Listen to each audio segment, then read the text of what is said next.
Hello, everybody, and welcome back to Coffee and Geography. Now, this is quite a rare thing, is that, and it wasn't by design, it's just that how it happened, is that I have my second climate ambassador from Felixstowe last week. Now, I wonder if you know this name, Peter, because he's a fellow climate ambassador. Last week, I talked to Dr. Adrian Cooper.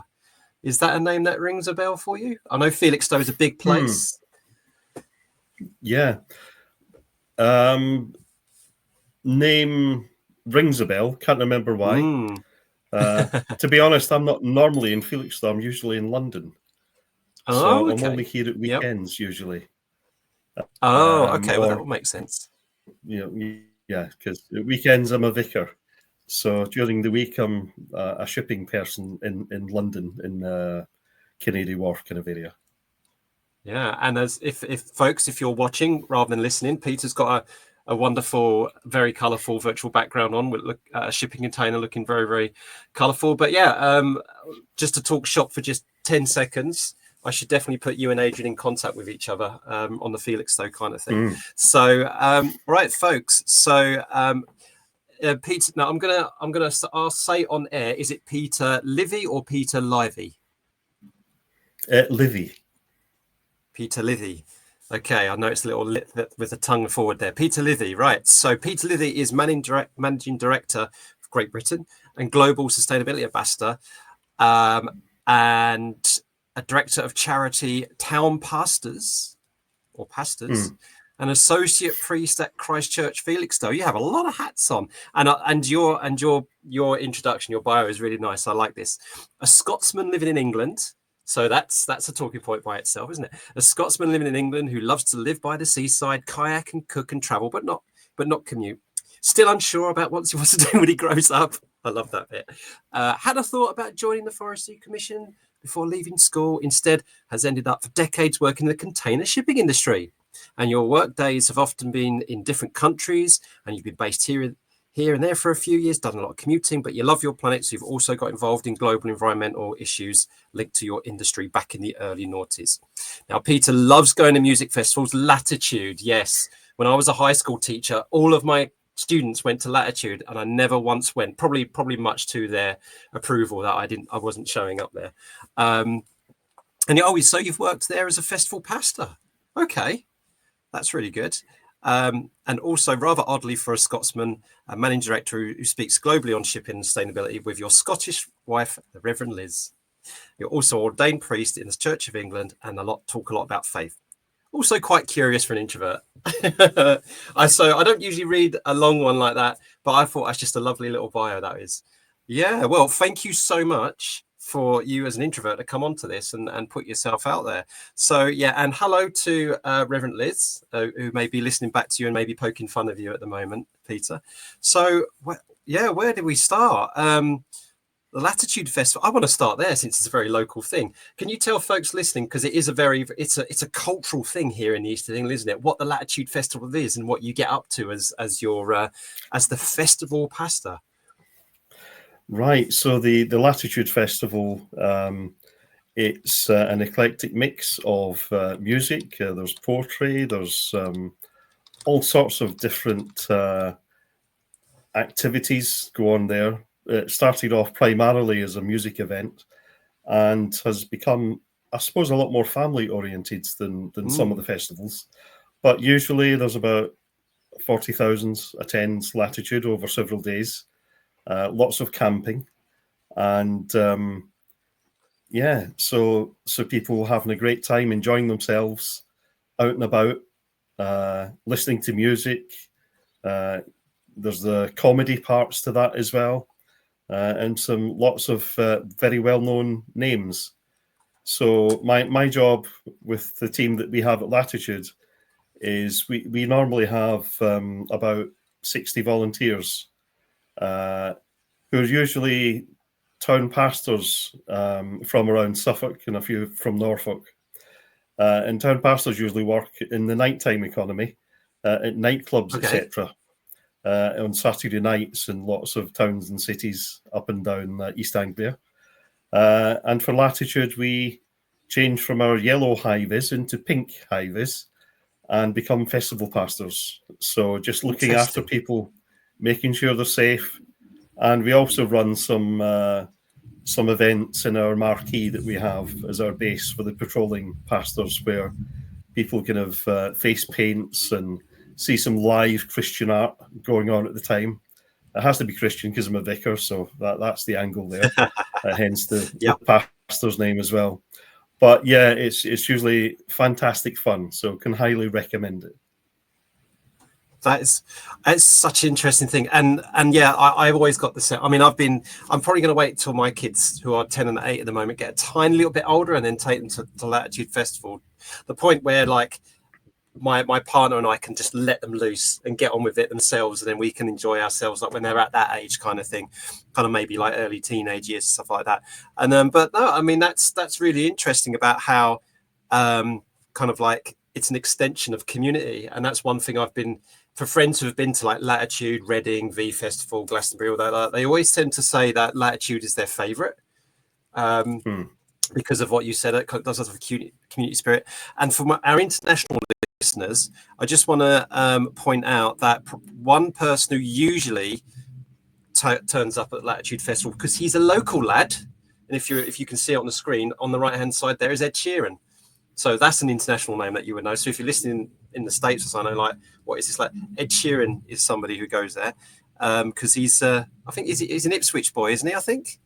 Framlingham and that sort of a way, I think. Yeah. Oh, Framlingham, yeah, Framlingham Castle. Yeah. And look at that. I mean, the names have got bigger over the years. Sting, Fatboy Slim, Snow Patrol, Basement Jacks, Kaiser Chiefs, Elbow, crikey. Reggie Watts comedy. Nice. So you're definitely going this year then? Oh yes, yeah. We're just getting out. We're sorting out all the volunteers and get them all trained up to go and do the calming things down. And we helped put up an enormous amount of tents, I must say. Not our main activity supposedly, but in reality, that's what often happens. Do your wellies get a bit of a workout then? Most years it's been fine. It's usually been dry. Okay.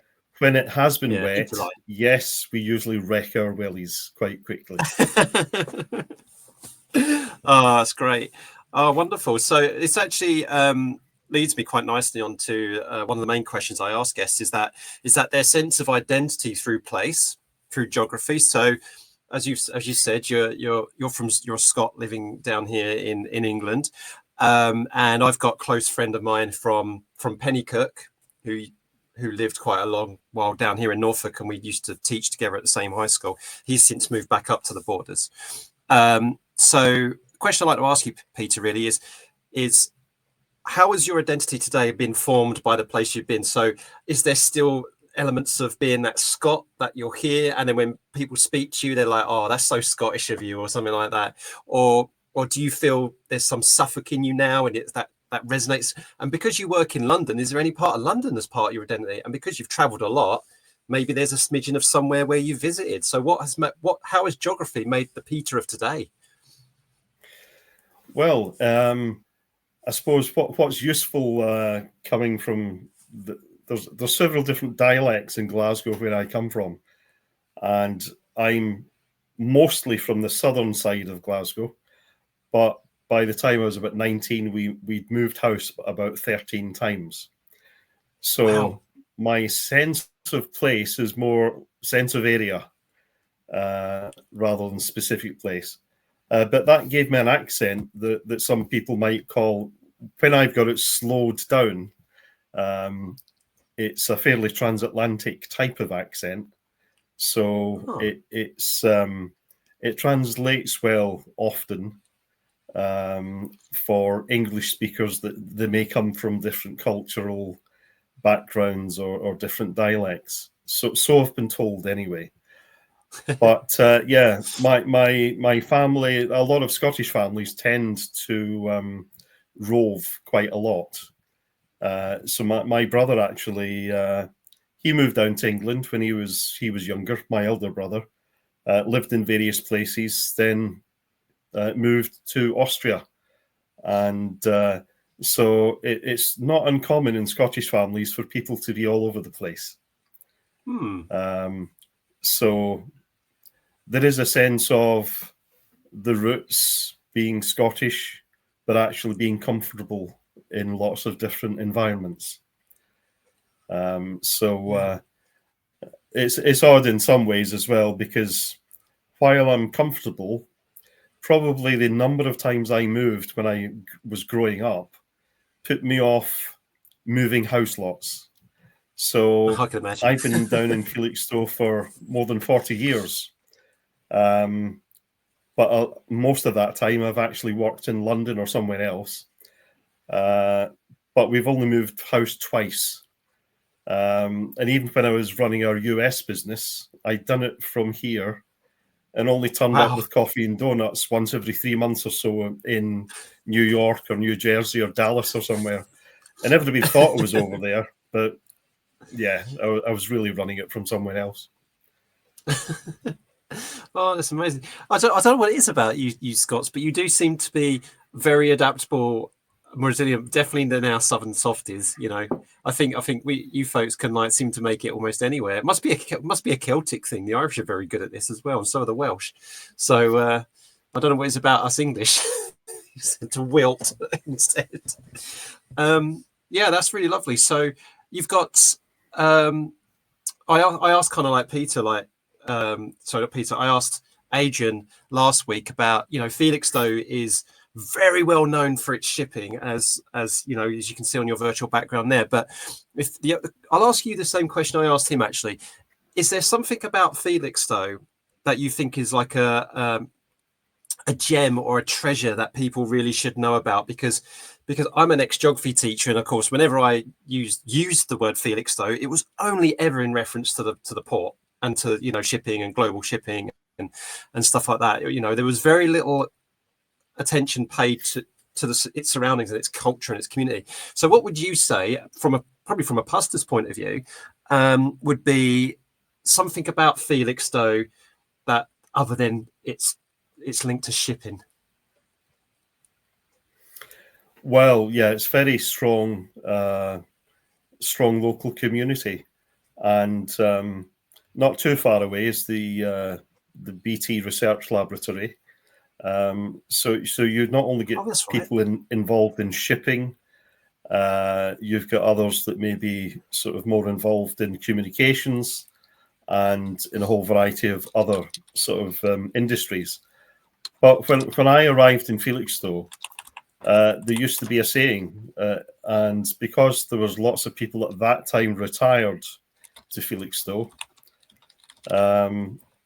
there used to be lots of ferries. There still are from Harwich, ro-ro ferries and passenger ferries. And there used to be a saying, because there were so many retired people in Felixstowe, I'll try not to offend anybody, but the saying used to be Harwich for the continent and Felixstowe for the incontinent, because our age demographic was much older. That is not the case anymore. We have lots of young people and people from all over the world, not just from Suffolk. So it's very, very different now, much more cosmopolitan than it was when we arrived. And yeah, it's still a lovely place for people to retire to, but there's a great high school and there's lots of families in the area, and a real great community spirit locally. There are so many things community-wise that happen where people really look after each other. So that's fantastic. That's brilliant, because actually, you've both independently, you and Adrian both independently have said that there seems to be this really strong community kind of vibe there. And so Adrian is one of the people who helps lead the community nature park kind of thing, where they're getting people to kind of green up their own spaces, and then combined it becomes like a mini nature park and things like that, which is really, really good. And but it's interesting. It's kind of just a point, case in point. One of the activities I used to do with high school kids is I used to get them to see what a search engine returns about a place or a topic, and try to get them to question bias. So lo and behold, you type in Felixstowe in Google or Google Maps, the first dozen images, as people can see on the screen, describing for people who are listening, is the container port. Yeah. It isn't until you get down to around about picture 10, maybe 12, where you've got someone standing on the beach with some beautiful historic housing in the background, and the beach huts and the old hotel on the corner and the riprap rules.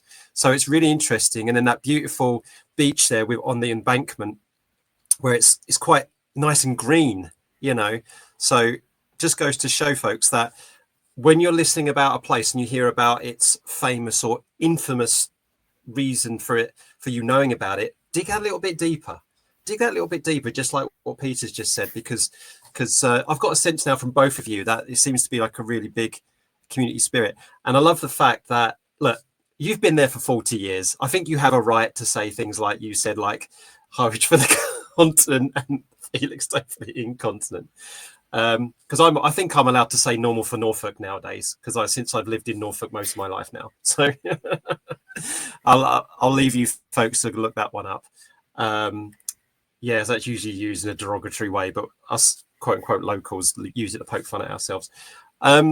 So going back to my other starter questions, Peter. So when you came online, I saw you take a sip of that wonderful mug. So for our people watching, if you like to show us your mug, because that made me smile, because it says on it, smile, look at that. So what is your tipple of choice when you go to a coffee shop or when you're making a brew at home? I suppose, it's probably a flat white, I suppose, in the coffee shop. I get through various jugs of filtered coffee at work. So there's always one in the go within arm's reach. And at home, it's usually tea. Okay, interesting. So, So you got that tea home coffee. You know what? Actually, come to think of it, I'm quite the same, to be honest. I mean, when I'm at the University of East Anglia, I'm, usually it is coffee, and then they brew some coffee, so like the morning Wednesday meeting.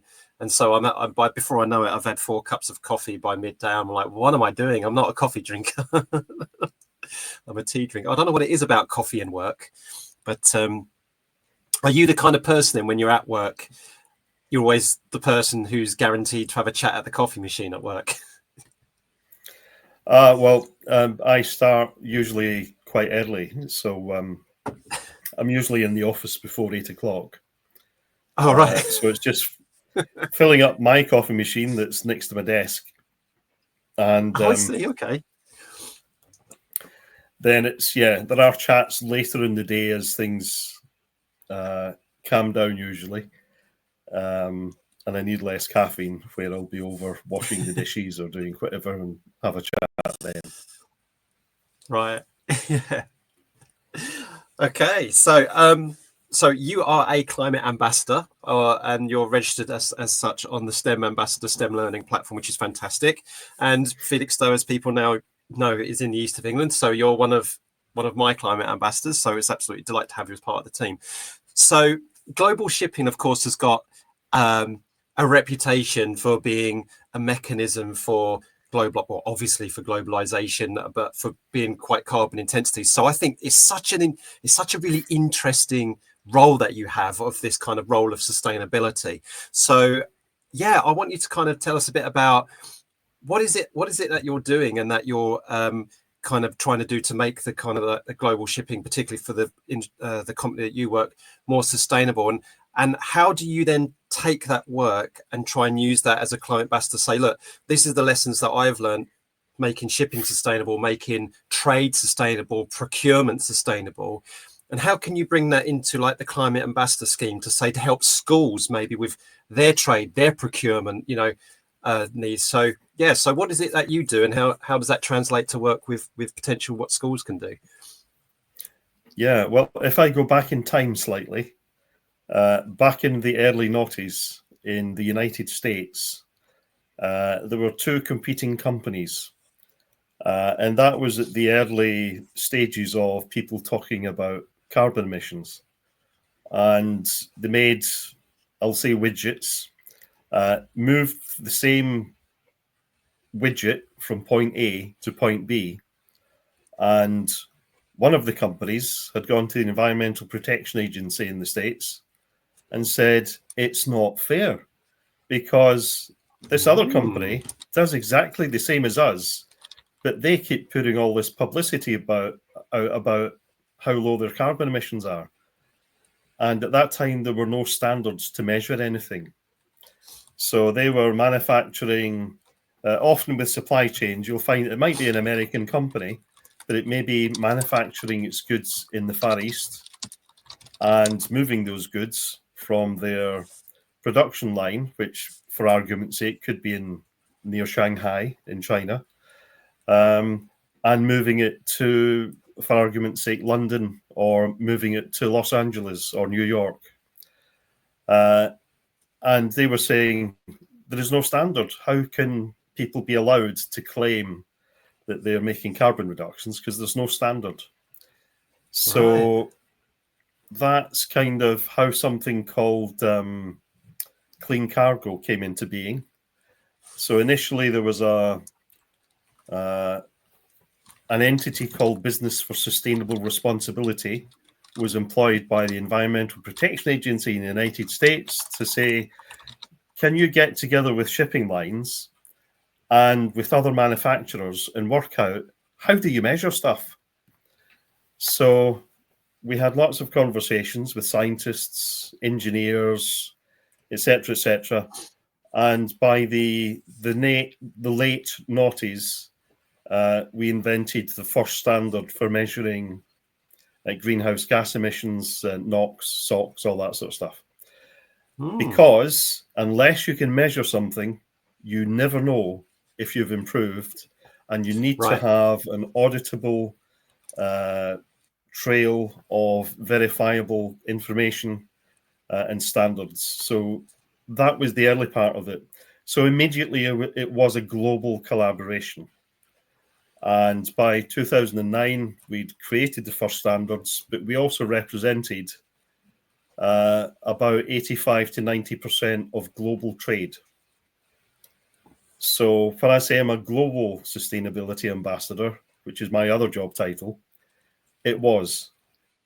So I'd be sitting down with Amazon. Latterly, early days, it would have been Walmart and automotive makers. It would have been the likes of Nike, etc., IKEA. So those are our normal customers on container ships that get. Wow, yes. Yeah. In the UK, I think it's 95% of what we wear or consume tends to have come on a container ship. So that's a very big, scary figure. So when you think about the scale of these things, any increments are really worthwhile. So over the years, every year we've joined with all the most of the top 20 ocean carriers, or the top 10 now, are involved in climate reduction strategies. So in the beginning, it was slow steaming, it was making ships bigger, it was all sorts of weird technologies to make minor improvements. But from 2009 until I think the end of 2023, HMM, we had reduced our emissions by just under 65%. Now is the more difficult time, when the big ways that you can reduce emissions is using alternative fuels. So it could be ammonia, or it could be methanol, or some type of zero emissions fuel that's produced from green energy. So the way that we helped on the journey was when we saw that some of our customers were using lots of plastic packaging, we would flag it up, sometimes in a not very profitable way for ourselves. So at one stage, we had to illustrate to a few supply chains and say, well, you've used so much packaging that for every 100 containers that you've moved with us, you could probably have only paid us to move 70 containers if you'd sorted out your packaging. So all of those things help to reduce carbon emissions. Our consumption, the person in the mirror we see in the morning, We've got decisions to make about what we're going to buy. Are we going to go on holiday? What kind of holiday is that going to be? What am I going to wear? Where's it going to come from? So all of those things to do with sourcing of goods, to do with how we cook things, what we do in our leisure time. All of those are also related to, well, what's our greenhouse gas emissions? So yeah, that's kind of where we are. So now it's the scary time for shipping companies, because we've far outstripped any of the global regulators and their targets. But we're running out of any room now, because it's all brand new technology, or brand new alternative fuels that could be quite costly. And there's difficult choices to make between some fuels that might be zero emission, but that might be caustic or toxic, like ammonia or methanol to a much lesser extent. But the sheer volumes required mean lots of investment to make a difference there. So part of our supply chain is trains and trucks as well. So our haulage operators, we encourage them as much as possible to have a lower carbon solution. We have to get involved with politicians to say there's not enough of an energy network in the UK to supply the ambitions for electric vehicles. We'd love to use trains more, but a lot of the trains in this country are still running on diesel, and the electric locomotives may be powered by gas. So it's all of those things. You keep asking the 5 whys as to how did we get to this situation? How do we make this thing? How do we move this thing? As to drill down into what can be done to improve things.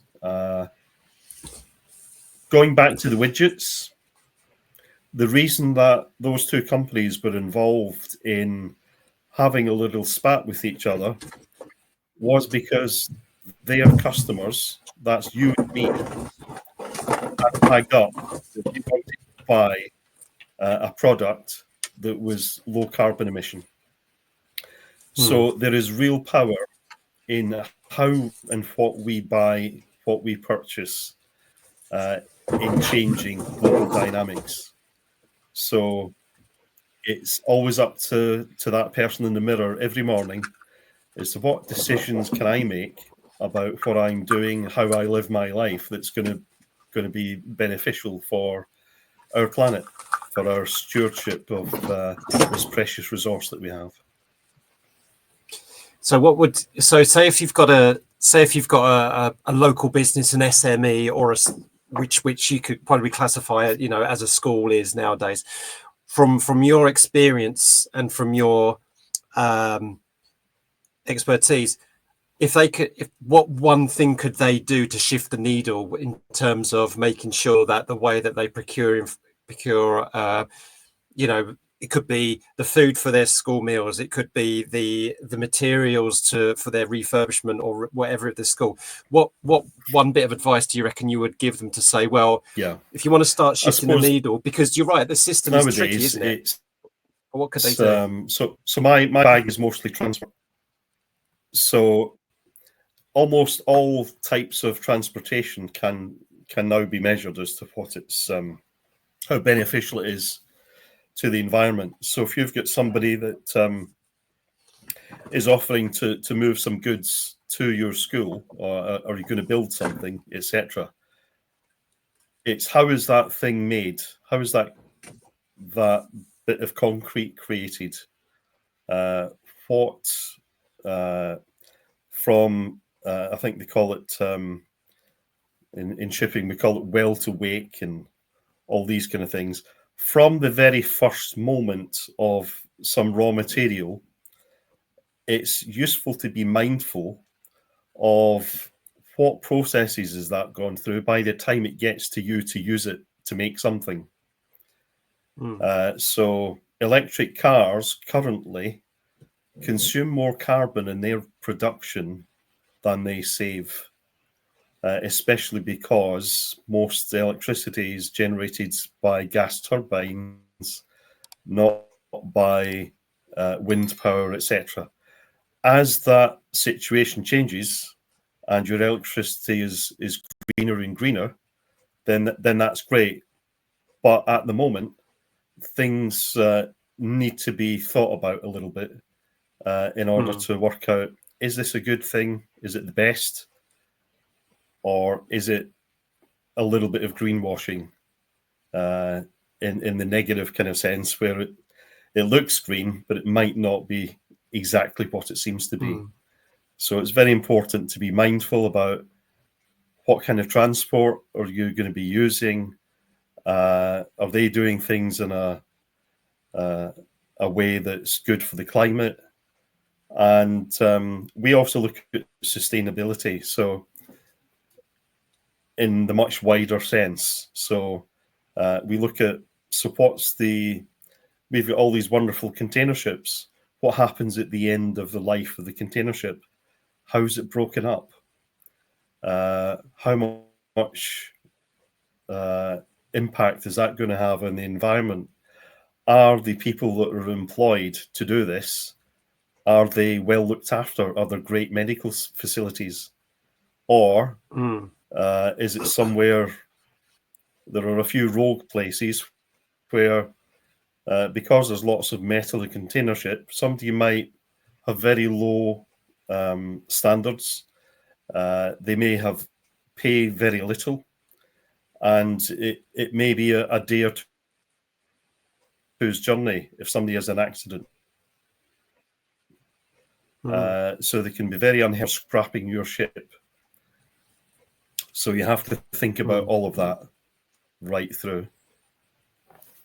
Now, how do people, like, if you're a business manager or finance manager, how on earth do you kind of find that information out, especially when you're such time poor? I mean, it's one thing that I used to do as a geography high school teacher is try and figure out if something was labelled fair trade, try and trace it back exactly to where it's come from, and even that is a difficult process. So, I mean, I guess there's no silver bullet to say, oh, there's this website where you just put in your the company's name and it gives you a complete audit back to where it's come from. So, where do folks even start to look that stuff up if they want to look at that background? It's more possible for larger businesses because there's lots of global regulations and national regulations about the sustainability reporting being in an equal par or just as required as the financial reporting. So I think since 2019, we've had annual sustainability reports that are a wee bit chunky.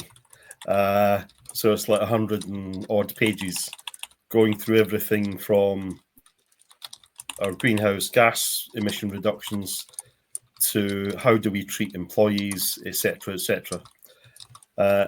As various global and regional regulations come in, there's increasing pressure, starting from the very biggest companies, but it'll be a few years before it's the smaller companies that have to report various aspects of how they do business. So the most difficult is the smallest ones. But you can always try and think about some of the obvious things about are they a good supplier for this particular type of thing? What's their reputation like if they're smaller and medium-sized? For the big ones, they had better have actual pages on their websites and things that are a bit more dedicated to what they do. So in my big office building in London, so we have rolling screens that tells you how much of our garbage has been recycled this week, how many kilograms, how many tons over a certain period of time, how much have we managed to do with regards to the community on the sustainability side of things. Have we done a litter pick?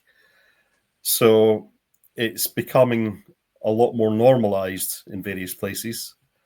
And it's just trying to find a good example or a best example, best practice, I'm trying to see if we can pinch that idea and use it in a different context, and make sure that we've got the best of what we can possibly be. And there are schemes out there, which one I'm aware of is like the B certified scheme, where you have to actually show your environmental and sustainable credentials, and an increasing number of small and medium, well, they're mostly small and medium sized enterprises are the ones that kind of do that, and that's the kind of what schools and other businesses are kind of like, look, you want to look for those kind of things. And then I think those kind of schemes are really, really good, because if you see on a website, like a procurement website, it says B certified, and then you go to the B certified website, you can then find out what that's all about. So I think that's probably a way in. Okay, so thanks for that, Peter. It's interesting insight. Hopefully that will give us, if you're a business manager, finance manager of a school, or you're in charge of that kind of things, that kind of gives you, hopefully will give you a bit of a steer there, because we know that procurement is a large part of a school's carbon emissions.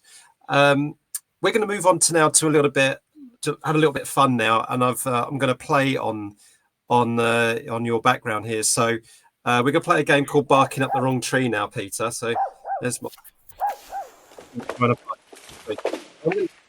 stories relating to boats or shipping, and I want you to guess what you think is the fake story or the real story, right?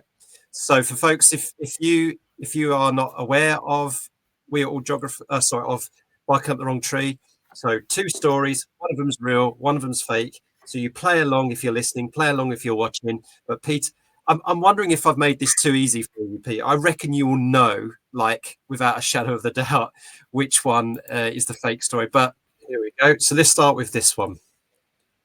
Here we go. Okay. The ridiculousness of AI generated images. Look at this. If you can't see it, folks, it is a sea of rubber ducks going as far as the horizon, with boats and people in dinghies around them. I have no idea what's happening here. What's happening here with this fella? And then you've got people in the foreground picking up rubber ducks and bits of plastic and okay, anyway, right. So that's what I'm describing. So Peter, are you ready for the first story then? Yep. All right. Okay. So this is called Moby Duck.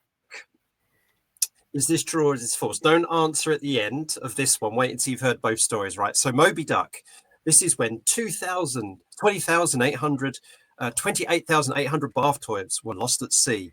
In 1992, a cargo ship container tumbled into the North Pacific, dumping 28,000 rubber ducks and other bath toys that were headed from China to the US.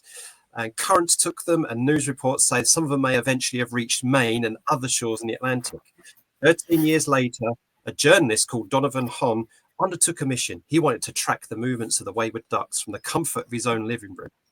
But Hahn's research led him on an odyssey that took him from Seattle to Alaska to Hawaii, and then on to China and the Arctic. And he details the journey via plane, foot, and container ship in a story called Moby Duck, the true story of 28,800 bath toys lost at sea, and the beachcombers, oceanographers, environmentalists, and fools, including the author who went in search of them. Okay, so that folks, is the first story. So without comment whether you think that's true or false, Peter, what do you think? What's your first reaction to hearing that story? Yes, ocean currents are fascinating things. Yeah, it's okay. So there might, the element of truth in that is that, okay, it plays on ocean currents and things like that. Okay. So here is the second one, and this is called Friday the 13th, the unlikely story of HMS Friday. Sailors have long considered Friday to be an unlucky day, and Friday the 13th particularly so. On this Friday the 13th, so this was published on a Friday the 13th in 2021, it seems appropriate to remember the unlikely tale of HMS Friday. Sometime in the 1800s, it is said that the Royal Navy decided to dispel the stigma attached to Friday. They commissioned a ship and named it the HMS Friday. Her keel was laid on a Friday, she was launched on a Friday, and she set sail on her maiden voyage on Friday the 13th, under the command of a Captain James Friday. I'm guessing that's AI's representation of Captain James Friday. So the picture, folks, is very Victorian, right? You've got your classic, straightened back naval person with a big bushy beard and his hat in the foreground, and you've got all these kind of people in their Victorian clothes around them clapping a giant kind of sailing ship in the background, and it looks like the London Docklands either side of it, for all we know. So that's the first one. Sorry, that's the second one. So what do you think about that one then, Peter? I'm not convinced about that one.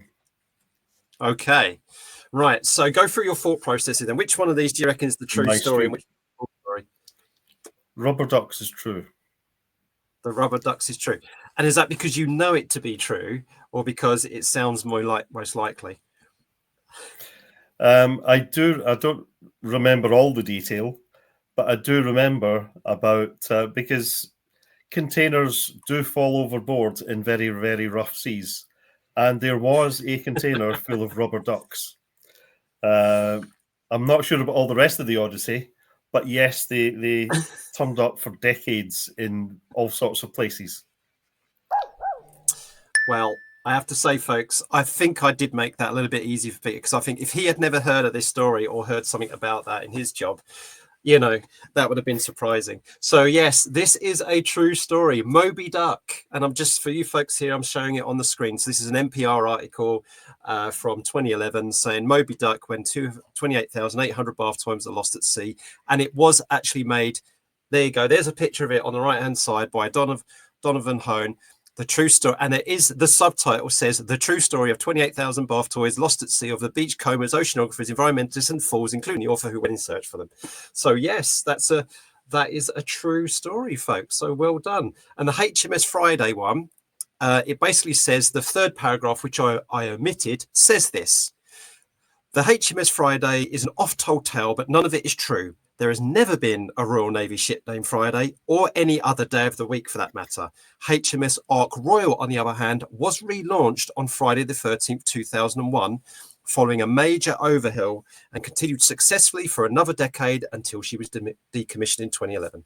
So it's a myth. It's another Friday the 13th superstition. So yeah, that one was completely fake. So well done, Peter. Right. Hope you had fun with that one, folks. But in all seriousness, that rubber duck one, definitely look that one up, because if you want to use a really fun way of looking at ocean currents and shipping and stuff like that, that actually is a really, really good one to use as a case study. And perhaps you can use the start of your lesson. How can we learn about ocean currents through rubber ducks? So that's a really, really fantastic one. Okay, the last thing we're going to do before we finish off the podcast is some spill the beans, because what you told me here, Peter, and I really want to know about this, is it says you really like dogs. You really like dogs. And when you grew up, you had up to 30 of your own. You've got to tell us about that. How? I mean, I can only cope with one dog, two dogs, one dog after the other growing up. And they're two German Shepherds. One was my dad's police dog. Gorgeous animal. Ben, his name was. Well loved in the family. But I cannot imagine 30. Come on, you got to spill the beans on this one. Okay, well, as it happens, we used to live for a time on a farm. It had a big orchard, and we built a boarding kennel for dogs. And my father was in the police. He was in charge of, I think it became Strathclyde later, but of the dog section. And there was an ambition to breed out something called hip dysplasia in German Shepherds. So we were given the task of having, breeding lots of dogs. And yes, at the highest count of our own dogs, it was just over 30, mostly German Shepherds. Also West Highland Terriers and the odd Labrador and Spaniels and stuff like that. So yes, we had fun when it was time to go walk, but we had a reasonable amount of space. But it's quite difficult if you're taking 12 dogs for a walk at once.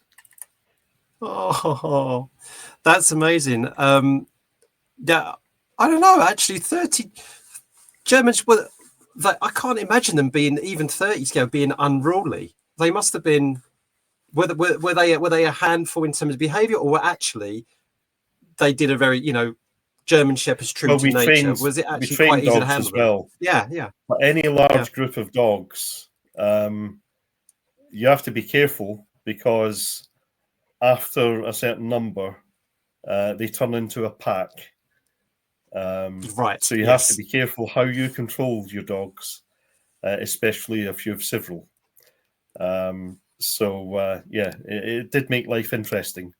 But because we trained dogs for the police, so that was we done things like hiding bags of substances inside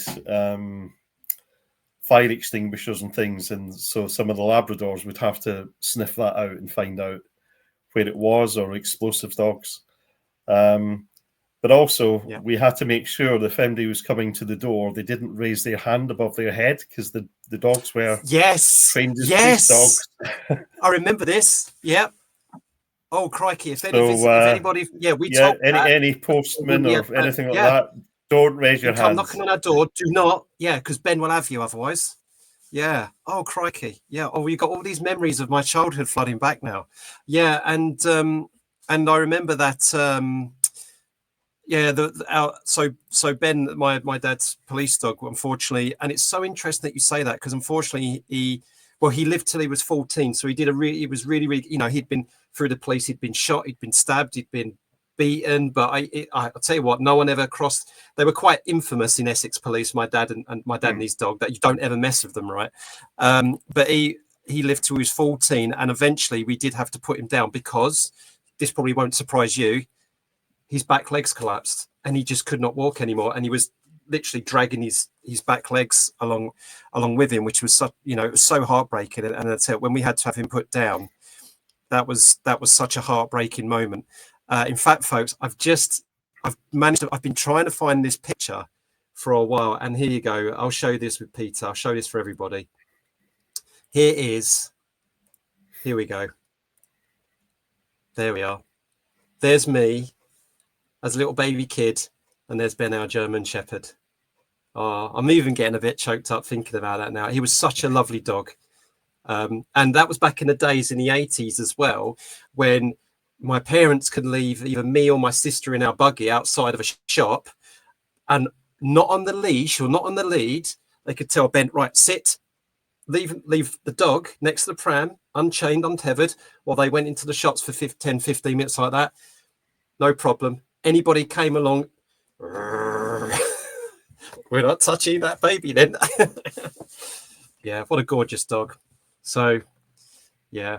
That's a connection we've shared then. Yeah, that's beautiful. Thank you so much for sharing that with us, Peter. I'm glad we did that.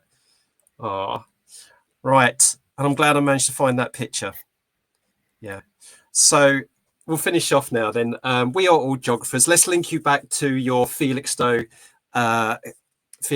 Climate Ambassador colleague then, Dr. Adrian Cooper. So what we do, folks, every week we give our guest a word to talk about for 30 seconds, and it's always the previous guest who gives that word. So last week, Adrian had a go at the word poetry, which was given to him by Dr. Johnny Ruffle from Opporgy Net Zero. And the word that Adrian would like you to do, and this is coincidence, believe it or not, is the word community. That is the word that he came up with, and he would like you to talk about the 30 seconds, Peter. So whenever you're ready, I'd like you to riff about the word community in every way you want for 30 seconds, and I'll start the timer when you start. Okay. Right. So community is just so important, so that we can all love and support each other, regardless of all the unique sort of gifts that each of us has been given. because we always complement somebody else. So living in community with each other means that we can give of ourselves, we can receive from others. And obviously, as a vicar, what I'm going to say is love just excels in community. And it's fantastic to be able to love each other no matter what. Oh, I 100% agree with that sentiment. That's so lovely. Yeah, thank you very, very much for that. Your take on community. And that's right. I mean, and I got a strong, and I'm so glad that between the both of you have got a good, strong sense of that, you know, particularly where you are in Felixstowe. So all it is to ask then is for our next guest next week, whoever it may be, what word would you like to give them? Wow. Did I think about this before, or is this a... I'm trying to think, did I see anything or think of anything? Yeah, and I'm not allowed to tell you anything about the next guest either, so... All right. Right. Boundaries. Boundaries. There it is. It's in the We Are All Geographers word bank, folks. The word is boundaries. So that will be given to the next guest that I speak to. So then, Peter, apart from your wonderful partner, Reverend Liz, which you've already had a shout out to, is there anyone you would like to say hi to, and where can people find you on social media?